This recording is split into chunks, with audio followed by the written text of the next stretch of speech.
మీరు కూడా మీ ఇంట్లో ఇలాంటి అందమైన అక్వేరియం తయారు చేసుకోవాలని ఉందా?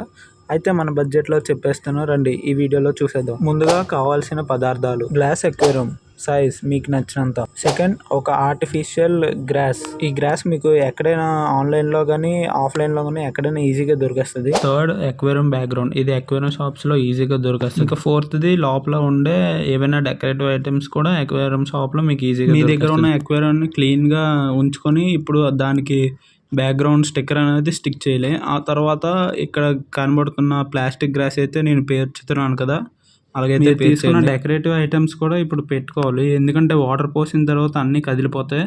నేనైతే ఒక పాట్ తీసుకుని దాన్ని విరగొట్టి ఇలా పెట్టాను హైడింగ్ ప్లేస్ కోసం. కానీ అక్వేరియం బ్యాక్గ్రౌండ్ ఎలా స్టిక్ చేయాలో తెలియకపోతే కామెంట్లో అయితే కామెంట్ చేయండి. అప్పుడు నేను ఒక వీడియో అయితే చేస్తాను బ్యాక్గ్రౌండ్ ఎలా స్టిక్ చేయాలని. నెక్స్ట్ ఏం చేయాలో తెలుసుకోవాలంటే మన ఛానల్ని సబ్స్క్రైబ్ చేసి వెంటనే లైక్ చేయండి. ఇప్పుడు వాటర్ స్లోగా పోసుకోండి, ఎందుకంటే డెకరేటివ్ ఐటమ్స్ మళ్ళీ కదిలిపోతే బాధ. వాటర్ ఒక 70 to 80% వరకు వాటర్ ఫిల్ చేసుకున్న తర్వాత అక్వేరియంని ఒక 24 hours అయితే అలా వదిలేండి. ఎందుకంటే అక్వేరియంలో వాటర్ అనేది సైకిల్ అవుతుంది. నార్మల్గా అయితే ఓల్డ్ వాటర్ అయితే యూస్ చేయాలి. మీ దగ్గర ఫిషెస్ ఉంటాయి కదా, ఆ ఫిషెస్ని అయితే అందులో అక్లిమేట్ చేయాలి. నేనైతే ఒక కవర్లో వేసి అక్లిమేట్ చేశాను.